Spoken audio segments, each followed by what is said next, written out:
भारत के साथ ट्रेड संबंध सस्पेंड करने वाले पाकिस्तान को अपनी हालात समझने में ज्यादा देर नहीं लगी। कोरोना संकट ने उसे समझा दिया कि भारत के साथ द्विपक्षीय व्यापार को सस्पेंड करने का उस पर कैसा प्रतिकूल असर हो रहा है। अब हालात ये आ गए हैं कि जरूरी दवाओं के आयात की आड़ में वो भारत से खाने पीने की चीजें मंगवा रहा है। जम्मू कश्मीर से आर्टिकल 370 को निरस्त करने के बाद पाकिस्तान ने भारत के साथ व्यापार संबंध तो सस्पेंड किया था, साथ ही ट्रेन और बस सेवाएं तक रोक दी थी। वहीं पाकिस्तान को दाने दाने को तरसाने के बाद अब भारत ने उसके पानी रोकने का फैसला कर लिया है। पाकिस्तान को पानी रोकने का रास्ता अब साफ हो गया है। उज परियोजना की संशोधित डिटेल प्रोजेक्ट रिपोर्ट को केंद्रीय सलाहकार समिति ने मंजूरी दे दी है। इसे जम्मू कश्मीर का ड्रीम प्रोजेक्ट कहा जा रहा है। इसके जरिए इस इलाके में पानी के इस्तेमाल से आर्थिक गतिविधियों को बढ़ावा मिलेगा। इसके साथ ही पाकिस्तान का भी पानी रोका जा सकेगा।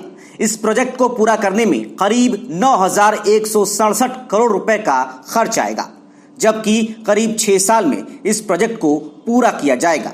नए और संशोधित डीपीआर को मंजूरी जल संसाधन, नदी विकास और गंगा संरक्षण विभाग की एडवाइजरी कमेटी की बैठक में दी गई। साल 2008 में इस प्रोजेक्ट का ऐलान किया गया था। 2013 में केंद्रीय जल आयोग के इंडस बेसिन संगठन ने इस प्रोजेक्ट की डीपीआर तैयार की। बाद में 131वीं बैठक में प्रोजेक्ट की डीपीआर को संशोधित किया गया। कहा जा रहा है कि प्रधानमंत्री कार्यालय ने इस प्रोजेक्ट में खासी दिलचस्पी दिखाई। इस प्रोजेक्ट के पूरा होने के बाद सिंधु जल संधि के तहत भारत को मिलने वाले पानी का बेहतर इस्तेमाल किया जा सकेगा। फिलहाल ये सारा पानी पाकिस्तान की तरफ जाता है। उज नदी रावी नदी की एक प्रमुख सहायक नदी है। ये परियोजना उज नदी के 781 मिलियन क्यूबिक मीटर पानी का भंडारण करेगी।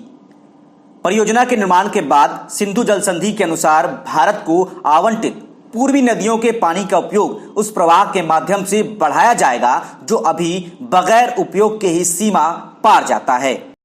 आपको बता दें कि पिछले साल पुलवामा हमले के बाद केंद्रीय मंत्री नितिन गडकरी ने पाकिस्तान का पानी रोके जाने के संकेत दिए थे।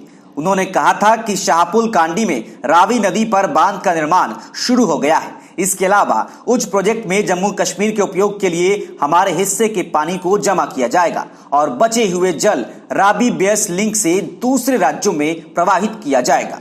अब आपको बता दें कि सिंधु जल संधि क्या है।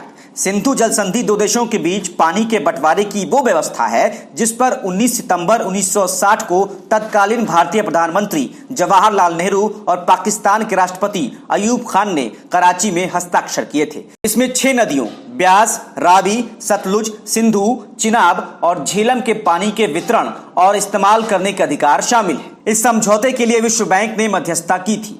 बता दें कि सिंधु जल संधि के अनुसार भारत पूर्वी नदियों के 80% जल का इस्तेमाल कर सकता है। हालांकि अब तक भारत ऐसा नहीं कर रहा था। भारत के इस कदम के बाद पाकिस्तान के सामने बड़ी चुनौतियां पैदा होने की संभावना है। Bureau report, news of India.